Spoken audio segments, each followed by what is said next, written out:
Bujun and Duema Ganiduk. Hello, my relatives.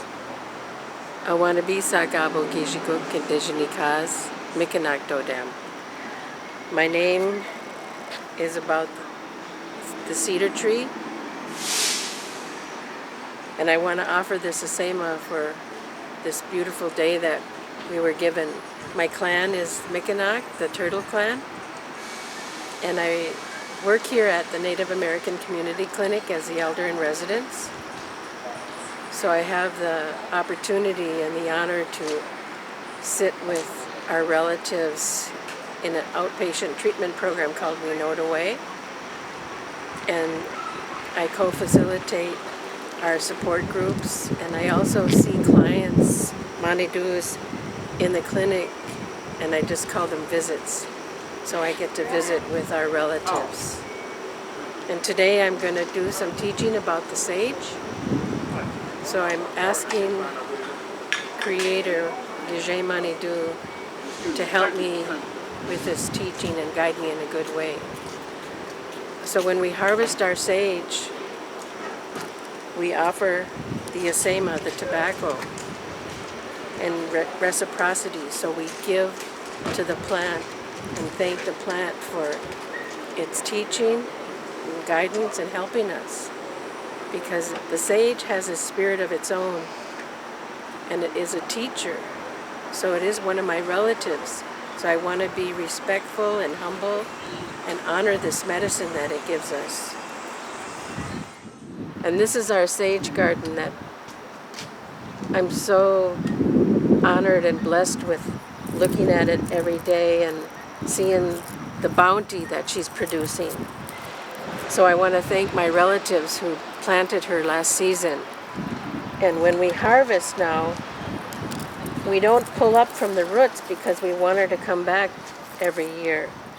And because of the storm, the ground is wet and the plants are not dry enough to break off. So I brought a clipper, so I'm just going to clip from the bottom.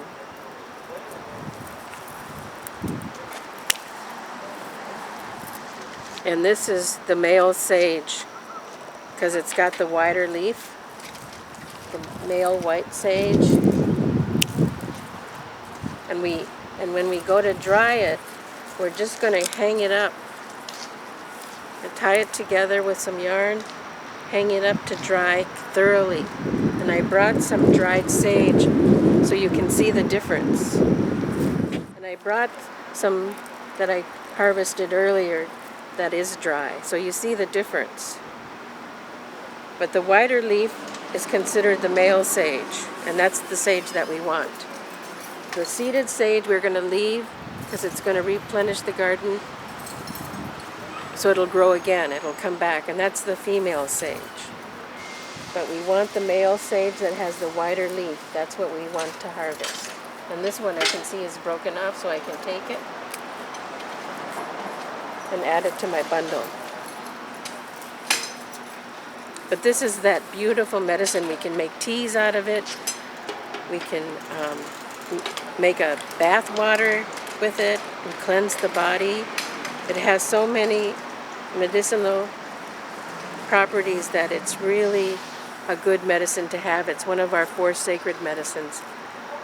And sage, tobacco, sweetgrass, and cedar are our 4 sacred medicines. So this was given to the Anishinaabe early on, and many tribes across the nation use sage. And there's different protocols how to use it, different practices. So when I'm ready to smudge after it's dried, I pull it off the stem and I make a little ball.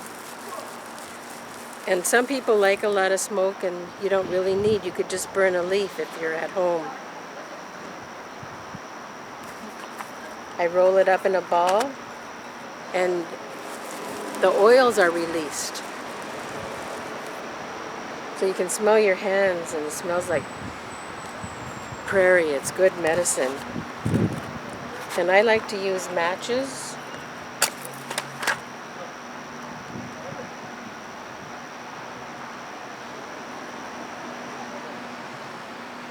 So you have a safe dish that you can use. A lot of people use abalone shells, and I like to use cast iron because it's safe for me. I don't burn. But the smell, so we wipe off the body. So our thoughts, what we see, what we hear, what we speak, and what's in our heart. We wipe it off, and then we do a second round, and we put back good thoughts. Let me see the beauty of life. Let me speak of the beauty of life. Let me hear the beauty of life. Let me fill my heart with beauty. And my intention today is to be a good relative to the plant world and to every human being, everything in nature, to all my relatives. Oh, Mitakuye. Thank you.